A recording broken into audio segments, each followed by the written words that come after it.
Hello friends, स्वागत है आपका आपके अपने यूट्यूब चैनल स्टडी जोन में।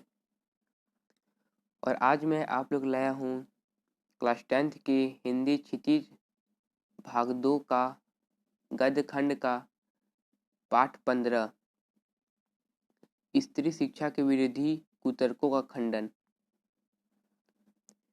वीडियो शुरू करने से पहले मैं आपसे रिक्वेस्ट करता हूँ कि प्लीज़ चैनल को सब्सक्राइब करिएगा और बेल को ज़रूर प्रेस करिएगा ताकि आगे मैं जो भी वीडियो बनाऊँ वो सबसे पहले आप तक पहुँचे। तो आइए शुरू करते हैं।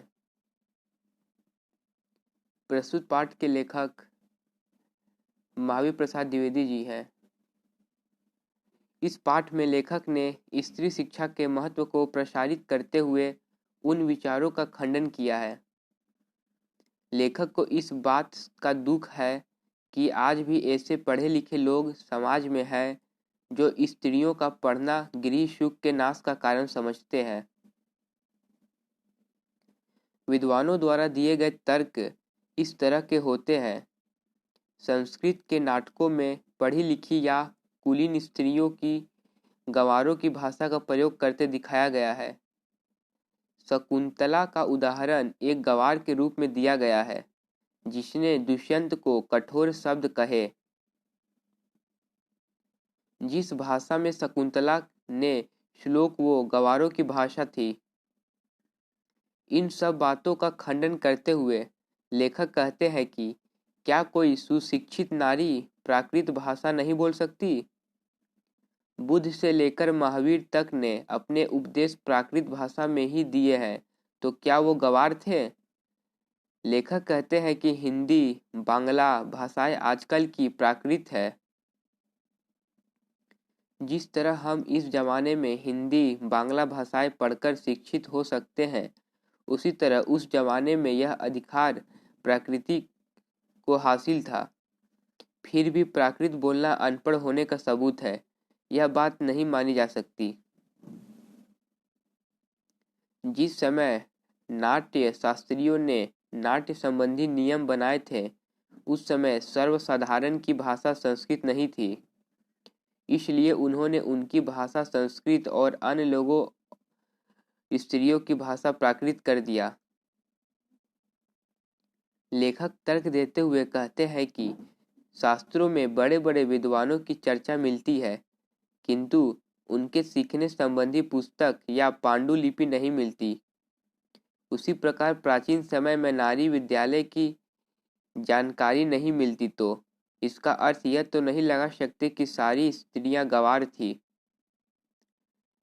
लेखक प्राचीन काल की अनेकानेक शिक्षित स्त्रियां जैसे शीला विद्या के उदाहरण देते हुए उनके शिक्षित होने की बात को प्रमाणित करते हैं। वे कहते हैं कि जब प्राचीन काल में स्त्रियों को नाच गान, फूल चुनने, हार बनाने की आज़ादी थी, तब यह मत कैसे दिया जा सकता है कि उन्हें शिक्षा नहीं दी जाती थी? लेखक कहते हैं, मान लीजिए प्राचीन समय में एक भी स्त्री शिक्षित नहीं थी, सब अनपढ़ थी, उन्हें पढ़ाने की आवश्यकता ना समझी गई होगी, परंतु वर्तमान समय को देखते हुए उन्हें अवश्य शिक्षित करना चाहिए। लेखक पिछड़े विचारधारा वाले विद्वानों से कहते हैं कि अब उन्हें अपने पुरानी मान्यताओं में बदलाव लाना चाहिए। जो लोग स्त्रियों को शिक्षित करने के लिए पुराने पुराणों के हवाले मांगते हैं, उन्हें श्रीमद् भागवत दशमस्कंद के उत्तरार्ध का 53वां अध्याय पढ़ाना चाहिए, जिसमें रुक्मणी हरण की कथा है।